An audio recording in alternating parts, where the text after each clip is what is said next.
આગળ વધીશું અને વાત કરીશું અન્ય એક મહત્વના સમાચાર વિશે। મહત્વપૂર્ણ સમાચાર સામે આવી રહ્યા છે તો સુરતના નવાગામ ખાતે આવેલા સ્પોર્ટ સંકુલ બંધ હાલતમાં જોવા મળી રહ્યું છે।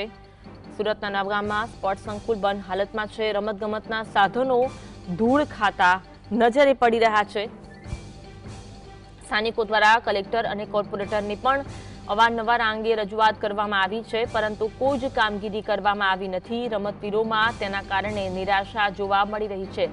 સ્પોર્ટ સંકુલ મસ્ત મોટા ખર્ચે બનાવી દેવામાં આવ્યું છે, પરંતુ તેના ત્યાં રહેલા સાધનો ધૂળ ખાતી હાલતમાં જોવા મળી રહ્યા છે। રમતવીરોમાં તેના કારણે નારાજગી અને સાથે સાથે રોષ પણ જોવા મળી રહ્યો છે। રમતગમતના મોંઘા દાટ સાધનો ત્યાં મૂકવામાં આવ્યા છે, પરંતુ તે હાલ તો શોભાના ગાંઠિયા સમાન બન્યા છે અને ધૂળ ખાતા જોવા મળી રહ્યા છે। આ અંગે તંત્રને અવારનવાર રજૂઆત કરવામાં આવી છે કે આ જે સાધનો છે અને આ જગ્યા છે તેનો ઉપયોગ થાય તેવી કોઈ વ્યવસ્થા કરવામાં આવે, પરંતુ હજુ સુધી તંત્ર દ્વારા આળસ ખંખેરવામાં ન આવી હોય તેવા માહોલ જોવા મળી રહ્યો છે। તેના કારણે સ્થાનિકોમાં અને રમતવીરોમાં આક્રોશ અને નિરાશાનો માહોલ જોવા મળી રહ્યો છે। છેલ્લા ઘણા સમયથી આ સ્પોર્ટ સંકુલની આ જ હાલત જોવા મળી રહી છે। રમતગમતના સાધનો મોટા ખર્ચે વસાવી દેવામાં તો આવ્યા છે, પરંતુ રમતગમતના સાધનો હાલ તો ધૂળ ખાતા નજરે પડી રહ્યા છે, તેનો કોઈ જ ઉપયોગ નથી। મોટા ખર્ચે સ્પોર્ટ સંકુલ ઊભું કરી દેવામાં આવ્યું છે, ત્યારે આ જે સ્પોર્ટ સંકુલ છે તે હાલ ધૂળ ખાતું જોવા મળી રહ્યું છે। શોભાના ગાંઠિયા સમાન જોવા મળી રહ્યું છે અને તેના કારણે સ્થાનિકોમાં અને રમતવીરોમાં નિરાશા જોવા મળી રહી છે। આ અંગે કોર્પોરેટર હોય અને તંત્રને અનેક વખત રજૂઆત કરવામાં આવી, પરંતુ કોઈ જ કામગીરી કરવામાં આવી નથી।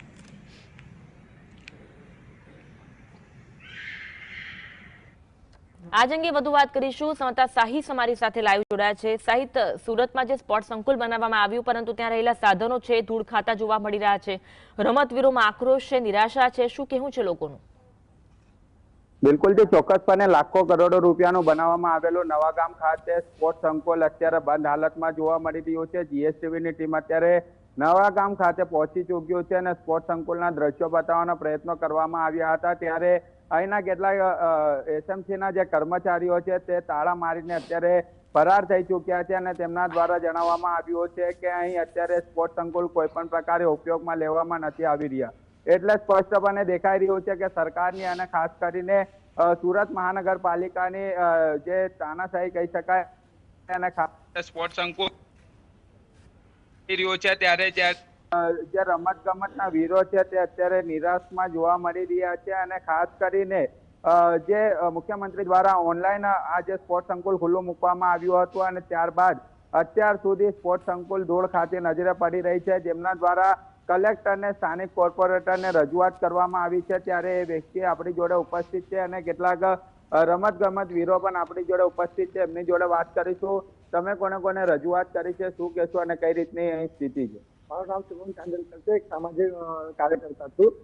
હું પહેલા છે ને અમારા કોર્પોરેટરશ્રીઓને અમે રજૂઆત કરેલી, એના પછી કલેક્ટરશ્રીને રજૂઆત કરેલી, છતાંય કોઈ કારણોસર આ લોકોએ ચાલુ નથી કરવામાં આવી રહ્યું, જેથી સાધનો બધા દૂર ખાઈ રહ્યા છે। અત્યારે જે 200 મીટરનું ટ્રેક તમે જોઈ શકો છો, પાછળની સાઈડ બધું ટ્રેક પર બધું ઘઉં ઉગી ગયા છે, જેથી કોઈ રમી નથી શકતો, કોઈ ભાગી નથી શકતો, જેથી બહુ બધા સ્પોર્ટ છે અંદર જે છોકરા માટે રમવા માટેનું છે, સાધનો બધા દૂર ખાઈ રહ્યા છે, જે નથી ચાલુ કરી રહ્યા। અંદર તમે વિડીયો બનાવ્યો હતો ત્યારે કયા કયા સાધનો હતા, શું હતી સ્થિતિ? એમાં યોગા મેટા છે, જીમ ખાના છે, નાના બેડમિન્ટન છે, મોટા બેડમિન્ટન છે, ખોખો માટે રમતની મોટી જગ્યા છે, હોકી, ફૂટબોલ, બધું બહુ બધા સાધનો છે અંદર। અંદર બધા સાધનો બંધ છે, કોના દ્વારા આ લોકાર્પણ કરવામાં આવ્યું હતું? શું આપણા સીએમ દ્વારા લોકાર્પણ 7મા મહિનામાં 25 તારીખે 2025માં લોકાર્પણ કરવામાં આવેલું। ત્યાંના પછી બી હું ઘણી વખત રજૂઆત કરેલી કે ચાલુ કરાવી દો। છોકરા જે અત્યારે અમારા 200 થી 300 છોકરાઓ જે રોડ પર રમી રહ્યા છે, એનું એ લોકોનું એક જ ધ્યેય છે કે અમે પોલીસમાં જોઈન્ટ થઈ શકીએ, સેનામાં જોઈન્ટ થઈ શકીએ, પણ બીજા બહુ બધા સ્પોર્ટ્સમાં બહુ બધા છે કે જેવી રીતના ખોખોમાં, જીમમાં, બેડમિન્ટનમાં કે આગળ બી છોકરાઓ જઈ શકે છે, જે મોટી મોટી ટુર્નામેન્ટમાં ભાગ લઈ શકે છે, પોતાના સ્વપ્ન સાકાર કરી શકે છે। કોને કોને રજૂઆત કરી છે? હું કલેક્ટરને રજૂઆત કરેલી તો બી કોઈ કલેક્ટર દ્વારા પછી એ ફરિયાદને ટ્રાન્સફર કરેલી આપણા સુરત મહાનગરપાલિકાના કમિશનર સાહેબશ્રીને કરેલી ટ્રાન્સફર કરેલી, છતાંય ખબર નહીં ચાલુ નથી કરવામાં આવી. બિલકુલ જે રીતના અન્વી ચોક્કસપણે જણાવી રહ્યા છે કે કલેક્ટરને રજૂઆત કરી છે, સ્થાનિક કોર્પોરેટરને કરવામાં આવી છે, સુરત મહાનગરપાલિકાને કરવામાં આવી છે, પરંતુ લાખો કરોડો રૂપિયાનું બનાવવામાં આવેલું આ જે સ્પોર્ટ કોમ્પ્લેક્સ છે તે અત્યારે બંધ હાલતમાં જોવા મળી રહ્યું છે. રમત ગમતના વીરો પણ આપણી જોડે ઉપસ્થિત છે, એમની જોડે પણ વાત કરવાનો પ્રયત્ન કરી રહ્યા છે. તમે શું કહેશો, જે સ્થિતિ અત્યારે જોવા મળી રહી છે, કઈ રીતની અહીં સ્થિતિ? મારું નામ તુષાર પાટીલ છે. એવું તો મને તો ખબર પણ નહીં હતી કે નવામાં આટલું બધું સ્પોર્ટ સંકુલ ઊભું થયું છે. મને તો આજે જ ખબર પડી આ બાબત. હું તો આજે જ અહીંયા જોવા માટે પણ હું અંદર જઈને જોયો કે પેલું ઉદઘાટનનો એક પાર્ટી મારી લીધી, જ્યાં સીએમ સાહેબનું નામ હતું ને બીજા બધા મોટા મોટા અધિકારીને કાર્યકર્તા જે બીજેપીના છે એમનું બધાનું નામ હતું. એમાં હું જોયું કે ઉદઘાટન 7મા મહિનાના 2025 તારીખે થયેલું છે, પણ ઉદઘાટન છતાં પણ આ સ્પોર્ટ સંકુલ ચાલુ નથી થયેલું. હું છતાંય અંદર જઈને બધું જ ચેક કર્યું, પણ બધા અંદર જેટલા પણ ખાણા બનાવેલા છે ગેમના કે બેડમિન્ટનના કે નાના મોટા ગેમના, એના અંદર બધા મેઇન ડોર પર તાળા મારેલા છે અને અહીંયા કોઈ પણ એસએમસીનો અધિકારી ઉપસ્થિત નથી. ખાલી અમે એટલા આવેલા છે આ સંકુલ ચાલુ કરવા માટે. અમને પેલા બીજા જે અહીંયા સિક્યુરિટી છે અને પેલો ભાઈબંધીનું નામ કંઈ ખબર નથી મને, એને પણ રજૂઆત કરેલી છે. તમારા જો પણ અધિકારી એમને બોલાવો, પણ છતાં આ લોકો માનતા નથી.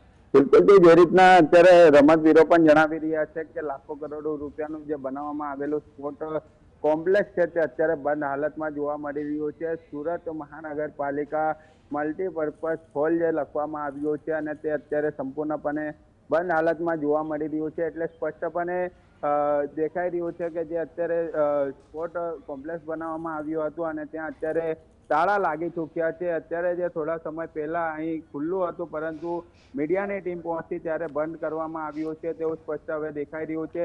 સ્થાનિક જાગૃત નાગરિક દ્વારા વિડીયો પણ બનાવવામાં આવ્યો હતો અને વિડીયો પણ સોશિયલ મીડિયા પર વાયરલ કરવામાં આવ્યો છે અને તેમના દ્વારા જણાવવામાં આવ્યું હતું કે જે રમતગમતના જે સાધનો છે તે સંપૂર્ણ ધૂળ ખાઈ રહ્યા છે. જી આભાર સાહિસ જોડાવા માટે અને સમગ્ર મામલે માહિતી આપવા માટે.